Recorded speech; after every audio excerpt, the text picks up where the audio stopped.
Olá, estou aqui novamente para compartilhar um texto da Bíblia Sagrada para o meu aprendizado e o seu aprendizado.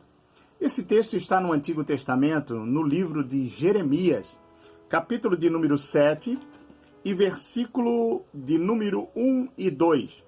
Olha o que diz a palavra de Deus para a minha vida e a sua vida. A palavra que foi dita a Jeremias pelo Senhor, dizendo: põe-te à porta da casa do Senhor e proclama ali esta palavra. Ouve a palavra do Senhor, todos de Judá, vós os que entrais, que estáis a portas, para adorardes ao Senhor. Um texto muito interessante para refletirmos e aprendermos o que Deus realmente quer para a minha vida e a sua vida. Quero aplicar o seguinte tema: adorar e servir a Deus. Na leitura do capítulo 7, do versículo 1 ao 15 do livro de Jeremias, nós vamos começar a entender o que Deus levou a Jeremias a dizer àquele povo. Deus manda Jeremias ir ao portão do templo para proclamar e dizer uma verdade da parte de Deus àquele povo, a fim de refutar, de combater a falsa crença, a religiosidade, a tradição, o costume que aquele povo estava exercendo, achando que estavam adorando e servindo a Deus. O profeta Jeremias censurou os líderes religiosos, censurou o povo pela falsa religiosidade que eles estavam fazendo, praticando naquela época, bem como a idolatria e o seu comportamento indigno que estavam apresentando diante de Deus. Observando o povo de Judá, vamos analisar e ver a falsa religiosidade, a falsa religião, a idolatria e a hipocrisia daquele povo. O povo de Judá seguia um ritual de adoração a Deus, um ritual, a religiosidade, mas a sua vida, o seu comportamento era um comportamento indigno diante de Deus, um comportamento que não agradava a Deus. Tinham um estilo de vida pecaminoso e tinham uma religião desprovida do comportamento pessoal com Deus. Primeiramente, precisamos entender que igreja somos eu e você, aonde habita a presença do Espírito Santo dentro da minha vida e da sua vida. Então vamos analisar um pouco. Frequentar o templo, participar da Santa Ceia, participar de um culto no templo, participar de corais, de departamentos. Tudo isso serão práticas sem utilidades se você não tiver um comprometimento verdadeiro com Deus. Essas atividades que citei são boas, são louváveis a Deus, mas desde que a sua vida tenha um comprometimento com Deus, uma vida transparente, uma vida honesta, uma vida que glorifica o nome do Senhor. Porque não adianta você estar somente indo ao templo, mas tendo uma vida corrompida, pecaminosa, mentirosa, desonesta. É isso que Deus estava a falar com o povo daquela época. E também nos mostra nos dias atuais em que estamos vivendo. Como está a minha vida e a sua vida? O seu comportamento diante de Deus? Como estamos vivendo para com Deus em nossas atitudes? O nosso caráter? A nossa personalidade? Será que somos verdadeiramente transformados pelo poder de Deus? Pelo nome do nosso amado e Salvador Jesus Cristo sendo praticado em nossas vidas por intermédio de nossas atitudes? Há várias formas, significados, em que os judeus viam o templo naquela época em Jerusalém. Da mesma forma como algumas pessoas nos dias de hoje veem o templo ou olham o templo de forma que acham que estão servindo a Deus. Vejam que os judeus, eles não serviam e cultuavam a Deus no seu cotidiano, na sua vida diária, como eles faziam quando estavam no templo. Assim, existem muitas pessoas no templo, são pessoas diferentes. Quando vestem uma roupa para ir ao culto, se tornam pessoas diferentes. Mas a sua vida cotidiana, na sua casa, com a sua família, com a sua esposa, com seus negócios, será que somos sinceros verdadeiramente ao ponto de dizer que servimos e adoramos a Deus? Alguns dias atrás, era possível frequentar grandes e lindos templos, ter um bom coral cantando, um bom conjunto, para que possamos ouvir uma música agradável.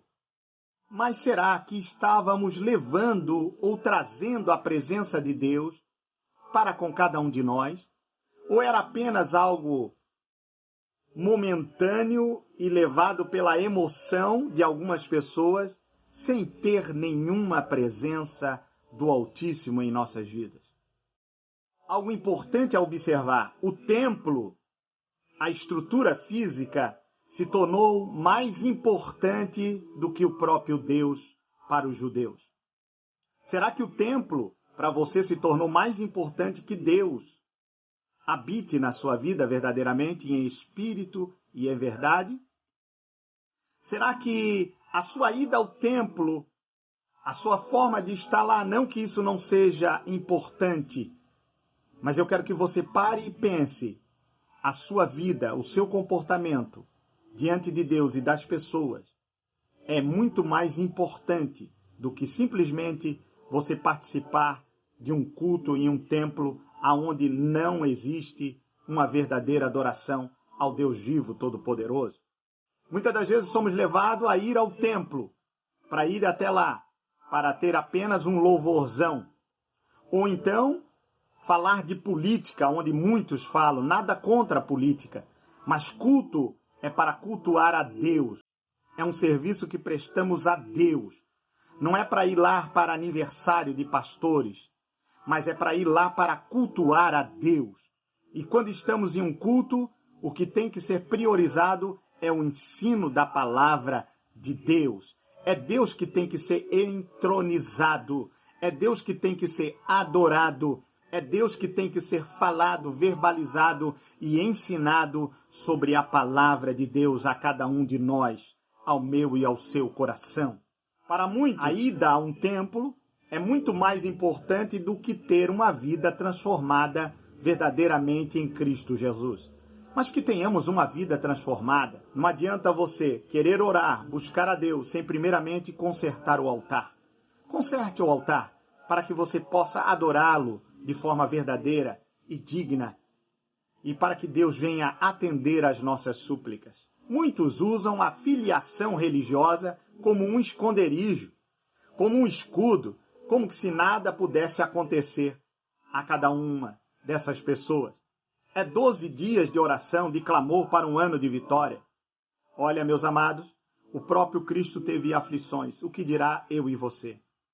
Podemos até passar por aflições, lutas, mas que eu e você venhamos saber qual o verdadeiro propósito de servir a Deus.